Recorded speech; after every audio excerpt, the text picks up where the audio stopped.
My next guest is a recently retired Pro Bowl offensive tackle. Ladies and gentlemen, Raiders legend, Mr. Donald Penn. Donald, how's everything going for you? Everything's good. Thanks for having me. Everything's good. Appreciate it. So how's your offseason going? It's going real good. Just enjoying the kids. They finished school about 2 weeks ago, so they're in the pool right now. So if you hear a little screaming in the back, they're in the pool having a ball. But yeah, just enjoying the kids. Just in a retired life, and I just started golfing. Just started learning golf. So I've been taking golf lessons for about 3 months off and on. So I'm trying to pick up the golf game now. Cool. So what was it like? I saw you had to sign that one day to retire as a Raider. How cool was that? It was real cool. I was trying to do something different, man. I was trying to do something that never been done before. I asked if I could retire Raider and Buccaneer. On the same day, and Mr. Davis wasn't having it. Mr. Davis was like, man, you're a Raider. You better retire a Raider. You know how much I love you. Don't insult me like that. Like, you better come retire Raider. So I was like, hey, come on. Like, I just had to do it. But I got so much love for the Bucs, so much love for DC. But I have a lot of love for the Bucs and the Raiders, though. That's awesome. So speaking of the Bucs just won the Super Bowl in February, which feels like 3 years ago, because there's been nothing going on at NBA, but these fans are going nuts, waiting for football to get back. What were your thoughts on the game, and were you surprised they smoked Kansas City? Yeah, I mean, well, I knew Kansas City was going to be in trouble with the O-line being banged up. If you can't protect your quarterback, especially in the Super Bowls, you're not going to be able to do anything. But, I thought they were going to be able to do a little bit better with the offensive play call because, Andy's a whiz. And even with the pressure, did you see some of those throws Pat Mahomes was making? Like, they should have been caught. Like, I was looking when me and my son watched the replay, I was like, whoa. Like, when I actually saw the replay, I watched it right. I was like, you don't really see it. When you saw the replay, you see him fall. I'm like, this dude's incredible. But I was happy for the home team to win. I'm glad they got it back. Brady's out there doing the thing. I'm glad they're back on top. I think I'm planning me and Akeem to lead my old teammate. We talked about going to the first game, so I think we're gonna go to the opening on Thursday. So we're planning on that. So I'm gonna be excited to go back down. They're playing Dallas, if I'm not. Yeah. I think 100 days from today. So exactly, I saw it today. We're getting there. And then with the Raiders, what do you think? I actually just had Solomon Thomas on the other day, who just recently signed. What do you think? What are your expectations for them next season? It's got a loaded division this year. I mean, I think they got a lot of people are really worried with their draft, but I mean, Gruden, and I think they got a plan. I think they really got a plan. I think they know what they're doing. So we're going to see. I'm excited. I'm going to try to get out the training camp, see what this young kid's looking like. I'm very happy for Colton. He got a big deal. I'm very happy for what they're going to do, but I really hope we turn things around and get it going. They're right there. They just haven't. And man, even when I was there, our defense was up and down. They haven't had they need defense. Carr's gonna put up points. They need somebody. They need somebody just to keep him right there where Carr can just put up enough. He's gonna put up points. Gruden's gonna score. They need somebody just to help them out a little bit on their defense to stop them. They've always been last in the league in defense. So hopefully Gruden got his old guy back. He's coached there with me in Tampa too back in the day. So Gus, he's a good defense coordinator. So hopefully, I think all they need is a little bit from that defense. If that defense shows up, the offense is always going to perform. No matter who's out there, Gruden's going to make something happen. Yeah. Do you think they regret trading Khalil Mack? Shit, I regret it. Shit. I mean, that's my Khalil beast, man. I mean, I might feel more because I personally battled against him every day, like in practice. So I knew what type of animal he was, So I got a piece of him almost every day, especially when he was young coming in, didn't know how to practice yet. He was going hard every play. But I kind of wish that was something that we didn't do. But hey, during that thing, I was full support of Gruden, and Khalil's happy. I talk to him still now. He's happy. Everything works out for a reason. But I really, if I could change it, I would have done it. Were you there from the outset from when he got drafted out of Buffalo? We both. That was my first year there too. We both came in with the Raiders our first year. What was it like to seeing like this kid? Like, wait a minute, why is this kid just like basically he's not? It's sort of like what was it? FBS Buffalo. Like, how did they miss out on this guy? I'm like, man, who's this little kid getting drafted this early? And then we got to practice. I'm like, oh, okay. Now I know why he got drafted that early. I learned quick. Like I said, okay, I got to adjust it, But he was so cool and so humble. Like Khalil's just a good dude. Like he was like a sponge. He just wanted to learn. He was just asking questions. Like I'll tell him like stuff. I was telling him like, bro, I can't tell you everything to after training camp because you can't use it on me during practice. He was asking too much. I said, bro, you gotta wait to after training camp. Right before the season, I'm gonna give you all the arsenal. But I said, I still gotta stop you in practice, Yeah. So we just always have good battles. Was practicing against him just make Sunday easy? It did a lot though, but I played in the AFC West. Man, I went. People underestimate who I went through twice a year, no matter what. I had Von Miller, Melvin Ingram, Joey Bosa, Tamba Ali, Justin Houston, D Ford. I had them twice a year, no matter what. DeMarcus Ware when he was in Denver, like I had no breaks. Like it was like I'm playing left tackle. I'm like, every week was hard. And this was in their prime too. This is when Melvin got his big deal, when Bosa came in. Tamba. That's when D Ford left Kansas City, get his big deal. I was battling against him all the time. Houston, man, it was always a battle, but it did really help me to get me prepared for those guys because Khalil is very similar to all of them. Yeah. Then I want to ask you, a couple of tackles went in the first round this year. You had Penn Sewell go to Detroit, then you had Rashawn Slater go to the Chargers. What do you think of their game? I want to see how Sewell's going to catch back on because he missed the whole season. He set out. So I want to see how he's going to catch back on, how quick he's going to pick up. But he has the athletic ability. He has the strength. He has the size. He has everything. If he could pick up quick, in the offseason, get his timing down. Because that's one thing about people don't know. Linemen, we have timing. You have to have, like, as a tackle, you have to have that rhythm, that set. You have to have timing. So I feel like if he gets his stuff down, taking off next year, last year, he's going to be good. But I think he has all the tangibles. I'm excited to see him. And then the other guy, man, I don't know what they put in the water these days. Did you see him? Did you see him front squatting? Yeah. Like yeah. What? I would never even try to front squat nothing that much. Like even if I was in college, like so I'm really excited to see what he's going to have going. I'm really impressed with him. So I can't wait to see what he's doing this next level. So I'm really excited to see what these guys got. You think the Raiders did enough in free agency? You asked me a lot of questions about my Raiders. I wish they would have did more.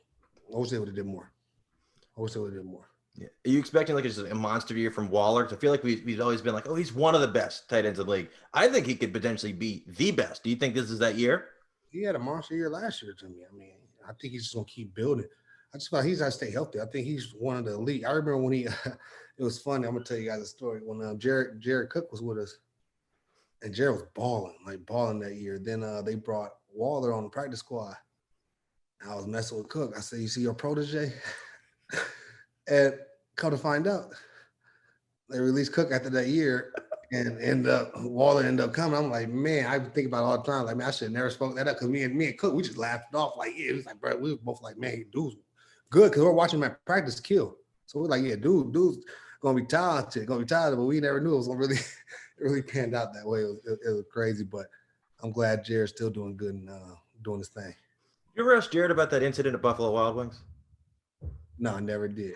Really? Was that by choice, or you never got the opportunity to? Because never even thought about it, man. Like, I don't be thinking about stuff like that when we in there. Like we don't think about. You don't really ask. Chicken head? You got the chicken head? That was some wild shit right there. Yeah, I didn't ask you that. Yeah, that's unbelievable. And so I want to ask about your career. How'd you end up at Utah State? Man, it was a weird, long story. I went to high school. I didn't start playing tackle football sophomore year of high school. I was getting recruited heavily. I committed to Arizona week 4 of my high school year when they came out to play. I think they played UCLA, USC. They came to my game, came over after I committed. So, with all the other schools, I'm thinking, boom, I'm Pac-10, close to home. I'm at Pac-12. I'm happy. The coach gets fired at the end of the year. New coach comes in, was like, nah, we want to go a different direction. You didn't sign, you just verbally committed then. So it was only a couple of schools around, Utah State, Oregon. I got offered by Oregon. I wanted to go there. They wanted to gray shirt me. Back then, a gray shirt is where you got to pay for your first semester, and they pick you up on second semester. We tried, but my mom, of course, she didn't get approved for the loan, So I ended up, I had a couple other schools. Utah State was one. They came and watched me play basketball on my basketball games. And Jeff Hoover, rest in peace, O-line coach, man, I wouldn't have made it where I'm at with him, even though he was only there like my first 2-3 years in Utah State, but he was stayed in contact with me.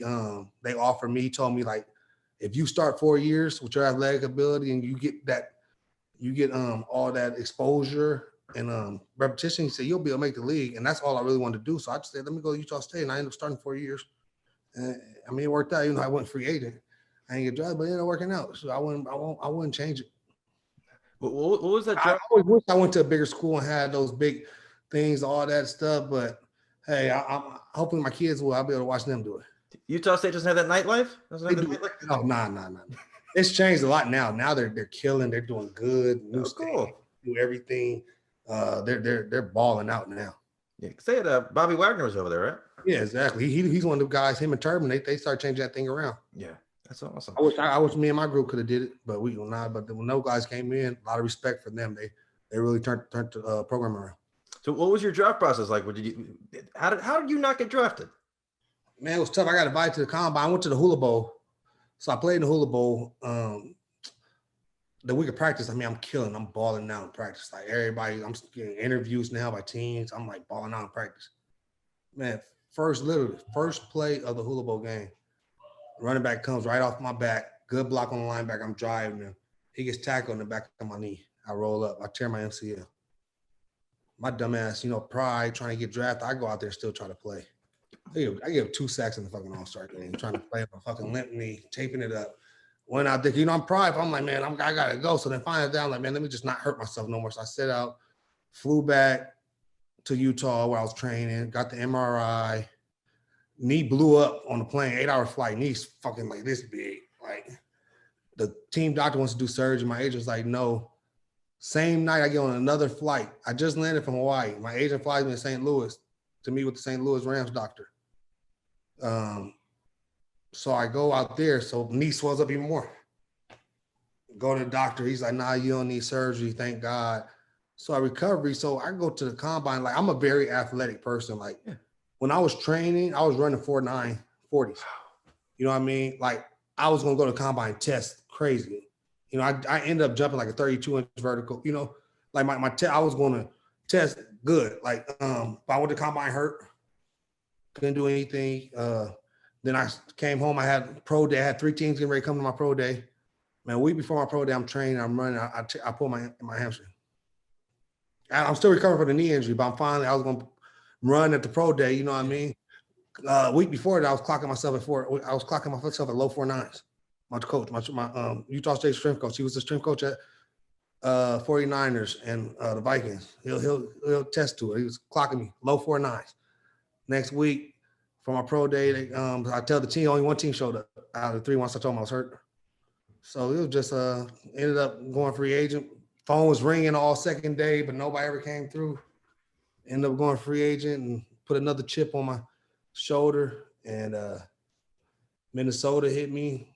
Ended up going there. So. You said they were calling on the second day, but what were they telling you? Because they didn't draft. They're like, hey, we're going to get you. We're going to get you on this next pick. We're going to get you. You good, And then they'll pick somebody else. They'll pick another lineman. Like, I was like, me and Whitworth were the only people that survived the longest out of our class. And he was a draft pick. Yeah. He was second round. I was free agent. Me and we're the longest ones, the last out of our draft class. That's what. And then so position too, like, you know what I mean? Yeah. Because it's unheard of for like an offensive tackle to have as much success as you did to not get drafted. I feel like now if you don't get a guy in the first round, they're always like, I don't know how he's going to do. And bad thing is too, all them teams that called me and then pick me up, when they called me after for signing up with a free agent, I was like, nope. Oh, really? Oh, interesting. So the Vikings never called you and kind of gave you that. They called me, but what the Vikings told me, he's like, I'm going to try to get you in the 7th round. He was honest. Yeah. But if I can't, I'm the first one to call you for a free agent. Oh, cool. So he was brutal honest with me. Yeah. These guys tell me I'm gonna get you. They call me during the 6. Like Dallas called me a lot. They called me during the 6, 7. They drafted like 3 tackles that year, and they all were trash. Like all of them. Right? So what did the Vikings tell you? What did they say? Like a priority undrafted free agent? You had a shot to make the team. What were they telling you? Yeah, they said I had a shot. You know what I mean, to be a backup because of course they had my boy who's still one of my good friends, Brian McKinney. Man, I've had him on. He's awesome. Yeah, he helped me out a lot. He was there. So like when Tampa called me week 4 to bring me on active, I was on practice squad. I was like, I gotta go. I said, I'm not gonna play behind Brian McKinney. Like he was in his prime. He was killing. He was top paid. He was fucking the man. I'm like, I gotta go somewhere else. I'm gonna play. And then they just had a 2nd round pick right tackle that was starting. So I'm like, I got it. So I took one to Tampa. And then, hey, everything rolled in the right place for me. Yeah, and much better weather too. Not as cold as shit. Yeah. I left the week before it started snowing too. Really? That's wild. And then so you get to Tampa, you just instantly become starter? How'd that happen? What was that process like?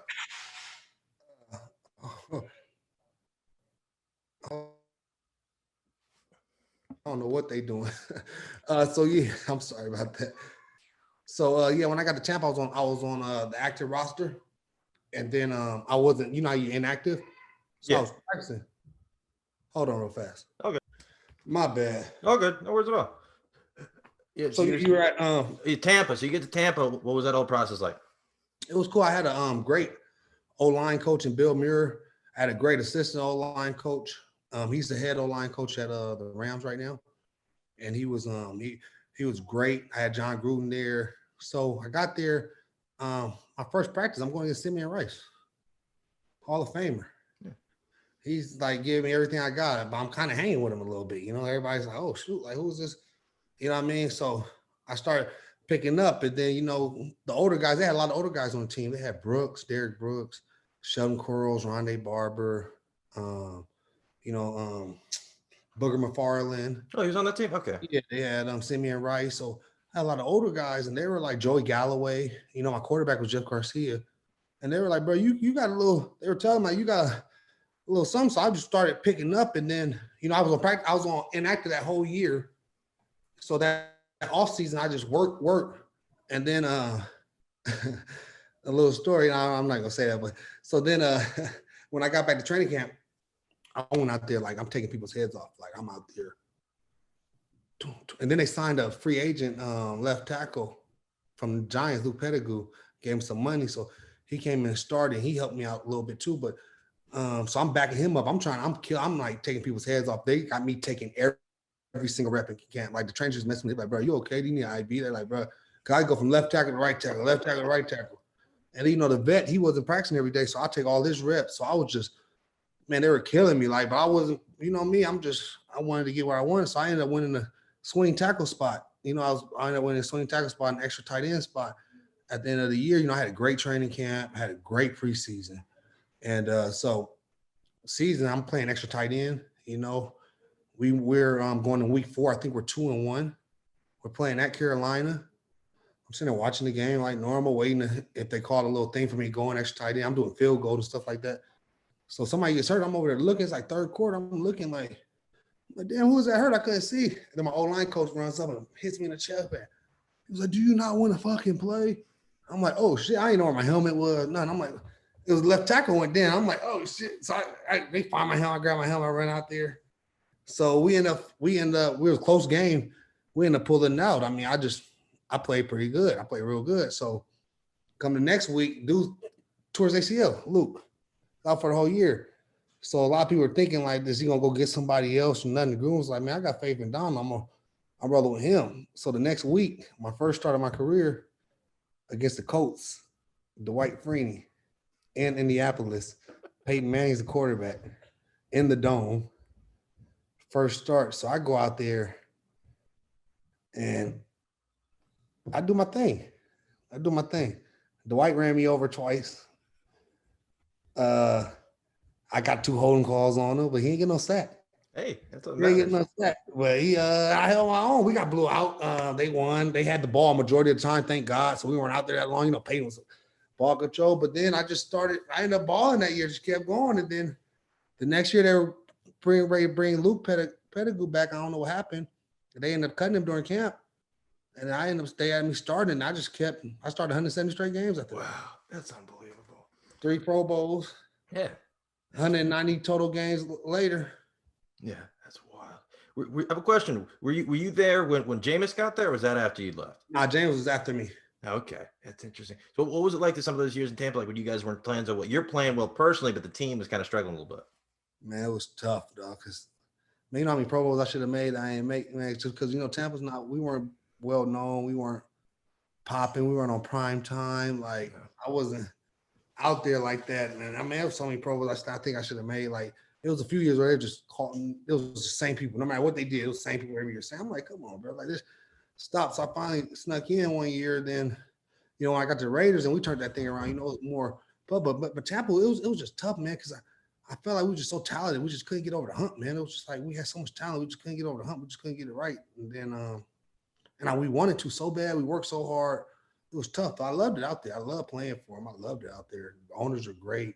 City's great. Fans great. Like, I loved it there. Yeah. And then so did how'd you end up with the Raiders? Well, Tampa released me after 8 years, which I know they probably still regret. I've talked to Jason, who released me. He regrets it, but hey, you never know. But they got a hell of a left tackle now, though. So I give him props. Went to my high school. Oh, okay. Donovan? Yeah. Yeah, he's doing his thing, man. He's Yeah. doing his thing. Much respect to him. I was a free agent, and bad thing that killed me, Tampa cut me 4 days in the free agency. So all these tackle, everybody's getting signed up, and they cut me. Like, why? If you knew, like, you should have let me hit it before. You know, my boy Davin Jones, they cut him 2 days before free agency hit. Like, you know what I mean? They should have did that. I wish they would have did that. That's one thing I wish they would have did. But it worked out good. I had Washington. Jay Gruden was there. You know, he coached me in Tampa. Doug Williams was there. They were all in front. Bruce Allen was my old GM that brought me in.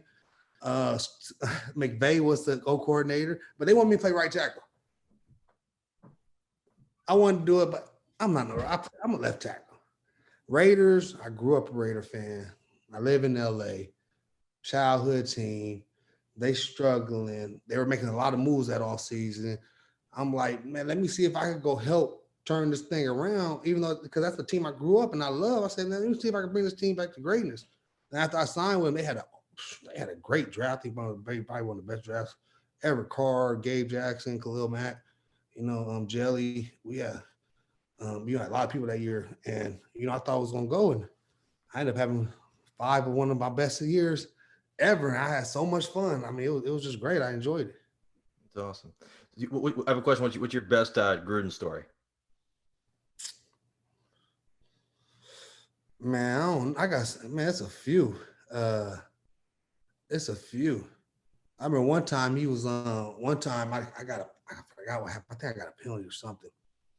And I saw him on the other end, and I saw him walking to the field to meet me, to yell at me, cuss me out. So I started jogging a long way. Because, you know, our line bitch always the other end, so I started jogging a long way. So he had to walk. He had to chase me basically because I was trying to avoid her. When he got to the sideline, bro, he didn't do it like everybody here. He walked up to me. I sat on the edge of the bench. He cussed me out of my motherfucking ear. Hey, and then he said, and then you gonna make me fucking chase you? Oh, and he cussed me out like it was a parent. Like it was a parent. But man, I got ultimate respect for Gruden, man. Crazy thing is, he brought me into the league and he took me out the league too. So that's all love. I saw him. I told him if he needs anything, I'm probably gonna try to get out there and work with them, with the linemen and stuff during training camp. But nah, it would never be no Donald Gruden to give me a shot. So yeah, that's awesome. Were you there when they brought Marshawn in for that 1 year? Yep, I was part of it. What was it like having Marshawn Lynch as a teammate? I remember who hit me.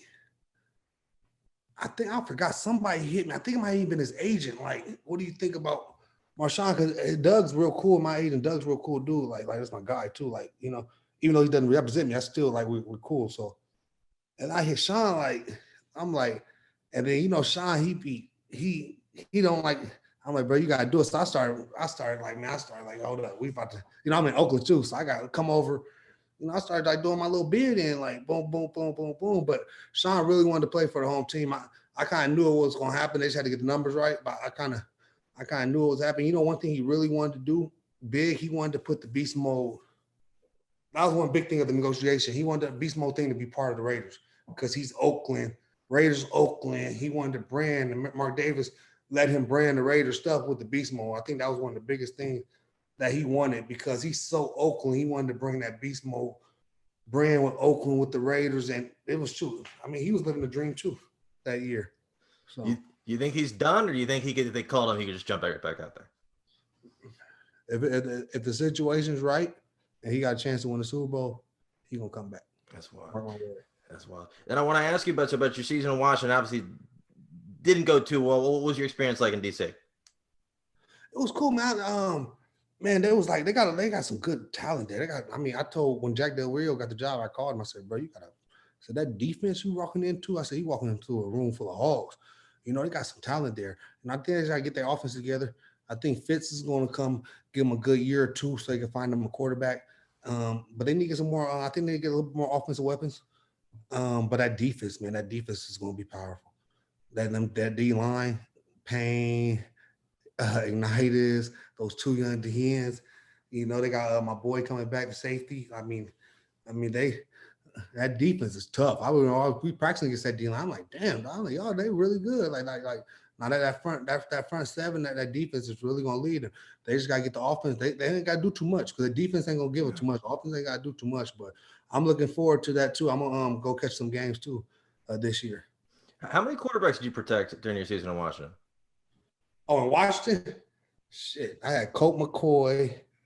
I had I didn't have Alex. I had Colt McCoy. I had one Colt McCoy. Was you had Case there? Yeah, I had Case and Dwayne. Colt, Case, and Dwayne. I think that was it. Yeah. Colt, did Colt ever try to get you to try his milk? You ever try? Did you guys tease him about that? Colt a cool dude, man. He's a real cool dude. It's crazy too, because I used to watch him in college and all this stuff, and then you end up being teammates to that. I used to play against Alex Smith in college. Let me tell you a story about Alex Smith too. Like I want to be honest too. Like when I walked in to Washington to get my physical, I saw Alex. I'm like, hey, what's up? We played college, so I'm getting my physical. They unwrap his leg, and I'm looking at it, and I'm like, I even told Alex this. I said, bro, I didn't think he was ever gonna make the back. I looked at it. I didn't think he was. I ain't told him, like, bro, what are you doing? He said, no, I'm gonna try and see if I can do it. He said, if I can't do it, I'm not gonna do it. He told me straight up. He said, but I'm gonna try to see. When I saw that, I never thought, but dog, that dude was there every day, putting in work, man. I'm so proud of that dude and his story and what he did. I'm just happy I was able to witness it, and I'm mad at myself that my mind was thought that it wasn't gonna happen. I'm mad I put that thought in my head, but I'm man enough to say I'm happy I see it, but when I looked at it, you should have seen how it looked. I didn't think so, but I got more praise. I'm so happy for that story. It's a beautiful thing. When he went out there, I forget what game it was. Was it this past year? Was it the? Yeah, I was at home watching it. Was it the Niners game? Was it the Niners game? The Rams. Rams. Okay. Yeah. I remember I switched as soon as I heard. I switched it. I had to watch it. I watched the rest of that game. Were you holding your breath? Because I was waiting on the first hit. I just wanted to get up from the first hit. As soon as I got from the first hit, I said, "Oh yeah, that's all you need." I said he was good. As soon as I got up from that first hit, I just had to see him get up. As soon as that first tackle, and that was a good one too. You saw Aaron jumped on his back too. So I was like, "Oh yeah, let him get up from this. He good." Yeah. And you see after that, he didn't miss a step. That's all he needed. He had to get that little shake, that first hit. Yeah. Then I want to ask you, what since Haskins no longer in Washington, he's now in Pittsburgh, what do you think he needs to do to solidify a long-term NFL career? Stay focused. Get him a small group of people that really care about them and only about him, and stick with them and stay focused. Stick to his craft. Stay focused. Yeah. And then Talent's there. Yeah. Talent's there. Stay focused. Learn the playbook inside out. Learn the defenses inside out. Yeah. Talent's there. Yeah. So you think he could potentially be maybe the successor to Big Ben? Because I don't know how long this dude's going to play, but somebody's got to take over. If he learns that playbook inside and out and puts all this 110% into it, he can do it. Interesting. And then I want to ask you, what's your prediction for Washington this year? How do you think they're going to do? Obviously, we've got an added game, which is going to make the schedule, all the records look weird as hell. But how do you expect their season going? I think they're going to make the playoffs. They shocked me last year. I think they did good in the draft. I think they didn't do too much in the free agency, but I think they did enough. I think they're going to shock a lot of people. But you got to see how Dallas is going to come through too. I'm not really too worried about the Eagles right now, but you got to see how Dallas is going to come through next year. But I think if they sneak a couple of close ones away, they're going to make the playoffs. Do you have any sleeper teams you think might shock everybody this year? I think the Rams going to do pretty good. They got Stafford. They got a loaded defense. They got a loaded offense. McVay ain't gonna give up all that and do something like if he don't know. Like I think the Rams and Seattle going. Well, so you already know about Seattle. I think Seattle's gonna really be a lot stronger this year. Yeah. And then where do you want to see Julio land? Man, I wouldn't mind him going to the Raiders. To be off, I'll be real with you. Yeah. I would not mind him going to the Raiders. They'd be scary with him, Ruggs, Waller, Josh Jacobs. They'd be scary. I would not mind him going to the Raiders. Yeah, that's wild. And then that's really all the questions we really have for you. How can people follow you on social media, keep up with you and everything you got going on? DPN 72 on Instagram, and I think it's DPN 70 on DPen70 on IG. I mean on Twitter. Oh, Yeah, cool. DPen72 on Instagram. That's 2 N's, and DPen70 on Twitter. Awesome, man. Awesome. Well, appreciate you taking the time to chat for a few minutes today. It means a No lot. problem. You have a good one.